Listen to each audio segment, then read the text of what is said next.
welcome to another episode of Rapid Ralph with the Lieutenant Colonel, Jill the GPS unit, and yours truly, Rapid Ralph. I'm at the Barnardsville, North Carolina Volunteer Fire Department. I'm going to take you up 197 and especially the famous unpaved section of North Carolina Highway 197, which is, I believe now, the only unpaved section of a major North Carolina highway left in the state of North Carolina. 281 from Lake Toxway over into Jackson County up until moderately recently was unpaved, but I think it's been paved now. I'll check on that for you next time I'm over that way. I get over there pretty often. But we're on 197 now, heading north towards Yancey County. Got a lot of curves and dirt road before we get there, though. Barnardsville is located about 10 or 12 miles or so north of Asheville. And it's in Asheville, of course, is located in a huge mountain valley with mountains all around. And Barnardsville is in sort of a little branch valley that very beautiful, though, that you turn off of 19 North, future I-26, and go up 190. That's where 197 begins, actually. And then you go up north. I actually have done my research and have some information here on the highway. North Carolina Highway 197, this is from the Wikipedia, is a north-south state highway in western North Carolina. The route's approximately 65 miles. It's 105 kilometers in length. And with its continuation into Tennessee is SR 395. Next, Irwin, Tennessee to Flat Creek, North Carolina. Flat Creek's just north of Asheville. Portions of the highway lie within the Pisgah National Forest, and it is one of the few highways in the state with an unpaved portion. Very few now, I can tell you that. Beginning at the state line with Tennessee, Beginning at the state line with Tennessee, NC 197 enters the Pisgah National Forest and winds south down the Unaka Escarpment to Poplar. That's the name of a town, Poplar. South of Poplar, North Carolina, NC 197 begins the first of three segments where it follows the North Toe River and the former Clinchfield Railroad. The intersection overlaps NC 226 for a short distance near Red Hill. I've filmed that for you before. And the final segment of 197 follows the Toe River and continues through mountains and grassy knolls until it arrives at US 19 East, just east of Burnsville. After leaving following a short overlap with US 19 East, NC 197 leaves US 19 East in Burnsville as Pensacola Road and goes through the Cane River Valley into Pensacola. From Pensacola, NC 197 turns right and proceeds over Cane River, the Cane River Gap, into Buncombe County after passing through Murchison. Murchison ain't much. You saw most of Barnardsville when you saw the volunteer fire department. There's also a pretty nice school, but not much else. It's not really a town. It's more of a post office, like a lot of little towns here in western North Carolina. They're just places rather than concentration of people. And but I love it up here. It's really nice. So that gives you an introduction to 197. So we continue on up toward the unpaved portion. This is about a 27-minute trip to be precise, 28 minutes, from where we started at the volunteer fire department up across into Yancey County, and I'll take you down the Yancey County side, which is equally curvy as the North Carolina side, but it's paved. This is a beautiful trip. I've been meaning to film it for years and just happened to have a occasion to go up here and dovetailed with that to get this nice little trip video for you. I love doing these trip videos. I've done, I don't know, 100, 200 hours of them so far. A lot of which appeared on TV back 2006 through 2009. But I'm still doing current videos, as you saw the date when this one was done earlier this month, April of 2012. As this video started. Looking good though.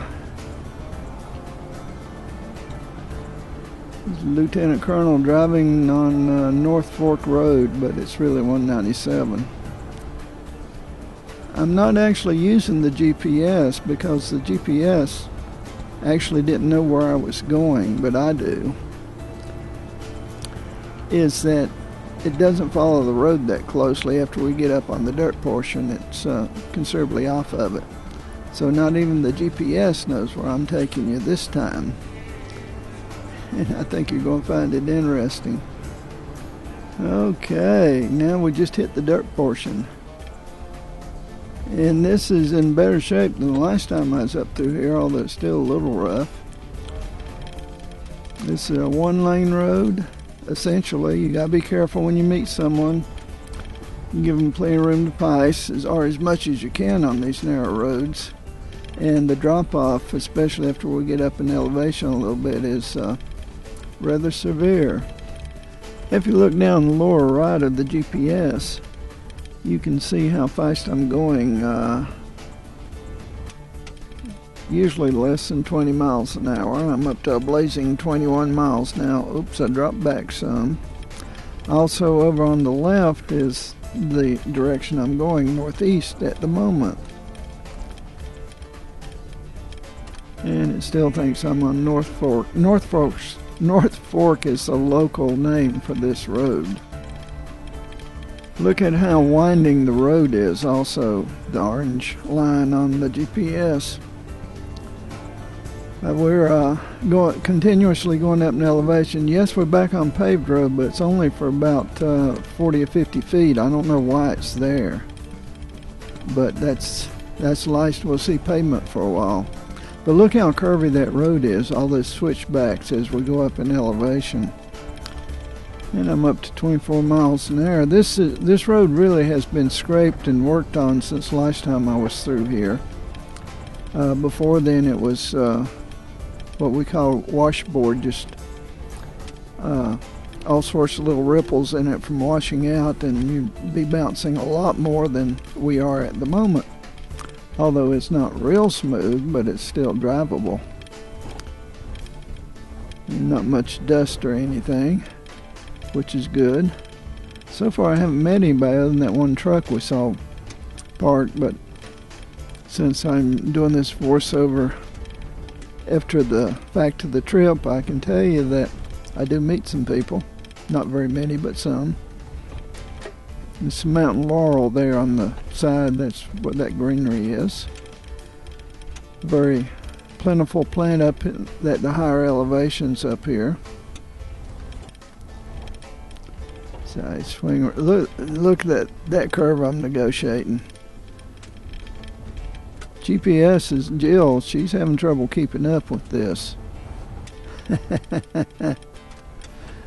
This is not a very highly traveled road, for obvious reasons, but it's still the only way through this section of the mountains. A little bit farther to the west, though, they're building a 4-lane up to Barnardsville, which is the county seat of Yancey County. So it's a much easier and quicker way to go up.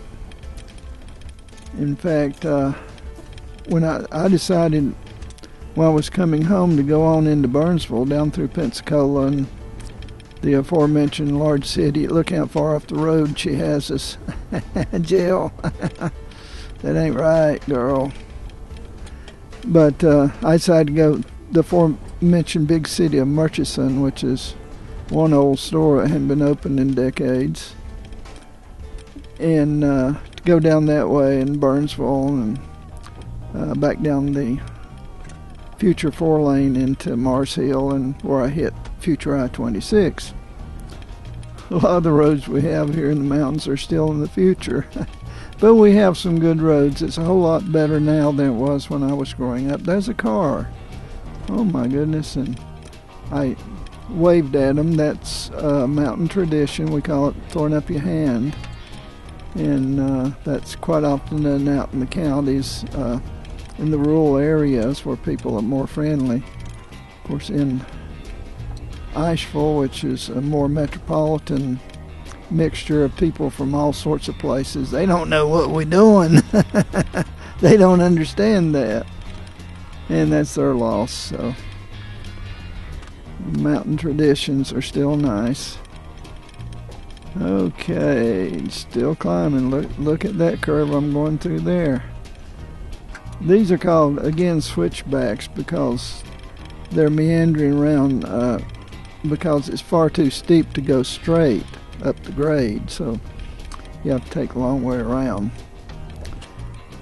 These are curves that when I was a boy would say you'd meet yourself coming back around them, and that's usually true. Now Jill just slid off the road again. Yep. She don't know where we are. Oh, there's the road over there. You'll find it, Jill. Whoa, that's a little light on the lens. I'm filming with my Flip HD camera that I got off eBay for $40, which does a pretty good job. I see Jill sliding around too. I eventually noticed that and correct it though. She's falling in the floor. I don't have it mounted. That's just a heavy base that works well most of the time, except for roads on this. Well, I'm overtaking a vehicle. Now this guy's nice though. He eventually lets me pass, although I'm not in that big a hurry. I wasn't trying to get around him, because this is not the kind of road where you try to get around people.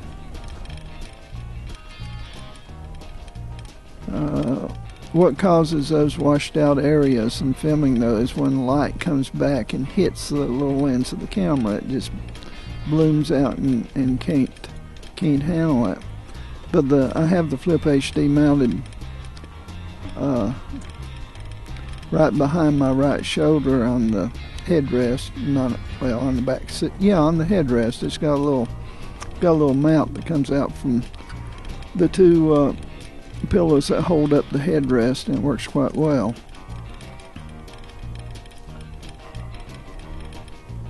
And this little camera is so convenient that I use it instead of the big camera I used to use when I was on TV, because then they wanted a better quality video than the little one puts out. But it's for putting this on YouTube and everything. It looks good. Look at that little cascading waterfall coming down through there.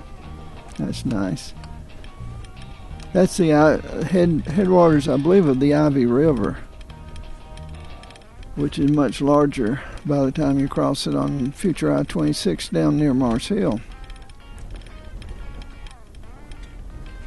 This road crosses the, I'm not sure whether they call it Ivy River or Ivy Creek up here, but I think this road crosses it 3 times on the way up the mountain. Okay, well, not much going on up here. I think this is part of the Pisgah National Forest, or it's some sort of government line. Yeah, he was a little. I was watching him. Wasn't sure what he's going to do, but he got by me. Yeah, I really enjoy this. Of course, it's April here, and although some greenery is starting to happen, it's not like it is during the summer. During the summer, it's beautiful up through here when all the leaves are out and so forth. Maybe I can do it again. Look at that curve at the top of the Jill's screen that's coming up. And she's back on the road. I don't know how long she'll stay there, but Actually, Jill's quite good. The GPS technology is really fantastic because that little silver box on the dash is in contact with 7 or 8 satellites at any one time. Usually pretty accurate. The only reason she's off the road like she is now is this road's not mapped as well as some of the more major highways.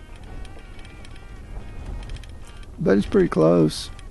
Now I see that she's sliding, and I move her back over.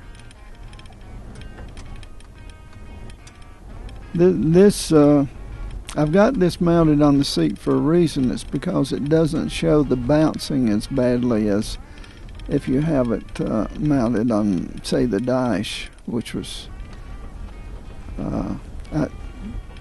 that round black disc right above the satellite radio is where I used to mount it. But the problem is the light got in the lens too much, and it was a lot more jerky than this.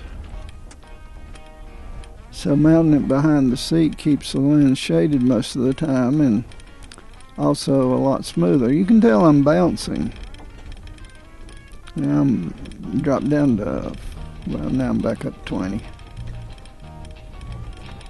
But this is not a way you go if you want to make speed. It's the way you go if you want to commune with nature and see the beauties of the mountains, which are considerable. Beautiful area to live in. Western North Carolina has the highest mountains east of the Rockies. So if you want to get up as high as you can in Eastern America, here's the place to come. Reasonably level through here. That's in a big, just came out of a big curve though. And we'll make another big one. Most of this area was logged back in the late 19th century, early 20th century. So a lot of this is what we call second growth. But it's much of Western North Carolina is in either conservation easements or in national forests or national park like the Great Smoky Mountains, so the area is protected now. Can't log it anymore. Okay, we're getting pretty well to the top here. This is the Cane River Gap, and we're be crossing into well, we just crossed into Yancey County. You notice it turned into pavement. So now we're going down, and as you can see, the road's still awfully curvy, but at least it's paved. So I just throw it into low gear and keep going down. That's one of my pet tips to those of you from flatter areas who are not used to driving in the mountains. Don't ride your brakes. Use low gear, because if you ride your brakes, they get hot, they start smoking, and eventually they no longer work when you really need them. So preserve your brakes by gearing down. That's an official Rapid Ralph tip. Okay, now the name of the road's changed back to Highway 197, at least that's what Jill sees coming down from the satellites. And she appears to be keeping the car on the road a lot better now. Look at that series of curves to the left on the screen coming up. This is also a lot more populated area over here because much of it's private land, and people build houses and have had small family farms for a couple hundred years, literally. Yancey County is still relatively unpopulated, but it's had people up here since before the Revolutionary War. In fact, one of my 4 times great-grandfathers, Jabez Jarvis, who was a captain in the Revolutionary War, came up here after the war and settled. That's where part of my family comes from. Most of my people were here in the mountains in the late 18th century. And some of us are still here and driving around the mountains and having a good time.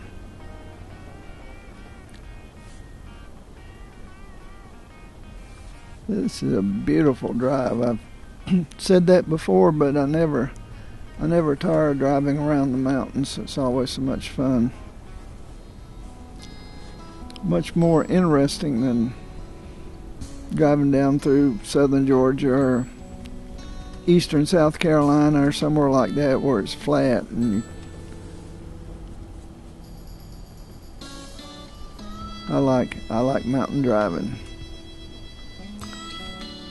Okay, yeah, that's a good curve. Lieutenant Colonel, which I've mentioned several times before, he's a Kia Sorento 4-wheel drive.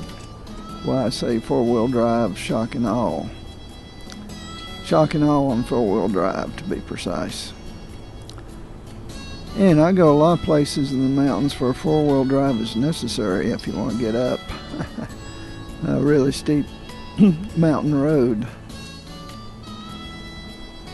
Don't need it right through this area. But I'm thinking eventually of trading up. The new, this one's 4-wheel drive on demand. You flip a little switch and it puts it in 4-wheel drive. It's most normally 2-wheel drive, but the new Sorrentos are all-wheel drive. In other words, they have 4-wheel drive all the time, which appeals to me. It'd be great driving in snow and on wet pavement and so forth. But I'm in no hurry to trade. Lieutenant Colonel's all paid for and runs great. It's in great shape and gets me there and back. What more could you want?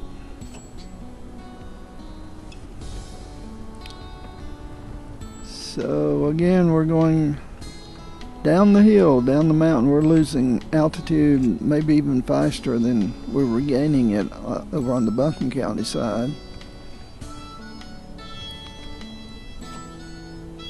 So we're going down quite a ways here.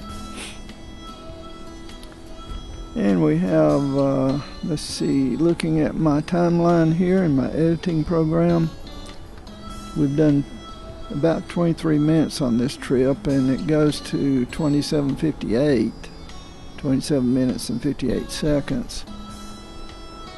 So we only got about another 5 minutes or so to go before I have to before I reach the destination I'm going to. And I didn't film the trip down through Pensacola. I'll do that another time. But the stretch from Murchison through Pensacola to Barnardsville is now the only section, and it's a very short one, about 12 miles or so, of Highway 197 I have not filmed. I've even filmed part of its continuation over into Tennessee, on over to Irwin, Tennessee, and back into Asheville. So I will eventually get it, though. I'm a completist. I like to film just about everywhere I go, and I get some rather nice scenery out through the front windshield. Got another mount here in the vehicle. I'm going to start filming or experimenting some with another camera I have and see if I can have front and back views at the same time and see how that looks. Maybe have the rear view in the in a picture in window, PIP we call it. That might look pretty good. We'll have to give it a try.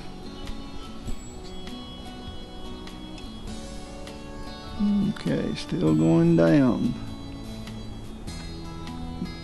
Some nice little places up here. Probably really nice to live here. And really, although this looks like it's way out in the country, it's not really. You could get into Asheville in 35 minutes from here without too much trouble. or into Barnardsville in about 15 or 20. You're not totally isolated back up in the hills. But it's quiet out here. There's not much traffic. People tend to leave you alone out in the mountains because pretty much everybody has a bunch of guns in their cabin. They don't want to be bothered. No, mountain people are some of the best people you ever meet. As long as you treat them with respect, just like people anywhere. Look, those mountains back over to the top of the screen. There you go, that's a good view. We are definitely in the high hills here. Christmas tree farm over to the left. A lot of those up here in the mountains, that's turned into a cash crop that a lot of farmers grow. I've even thought about it for my land. Except it's a lot of work planting them and you don't get money out of them for 7 or 8 years. A little sign about the farm, Christmas tree farm. Some dogwoods in blossom, they look good. Nice cabin up there on the right.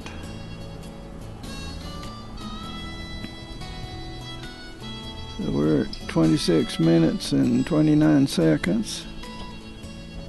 That, by the way, on the right is a peach orchard. It rather surprised me the first time I ever saw it because we never thought peaches would grow up here in the mountains. That's big money crop down in South Carolina. Just checking the address here, and it wasn't where I'm going. But I wasn't sure because, again, it wasn't on GPS, but I know the approximate location. I found it without any trouble. Okay, I decided that wasn't it. I finally saw the number. It's more of the orchard on the right. But anyway, peaches, you know, they don't like cold weather. So it's amazing they grow up here. Okay, come around another curve. Alright, well, this has been a good trip, and I'm glad you guys could ride along with me, and I hope you will again soon. This is Rapid Ralph, the Lieutenant Colonel, and Jill, the GPS unit, high in the mountains of western North Carolina, up here in the land of the sky.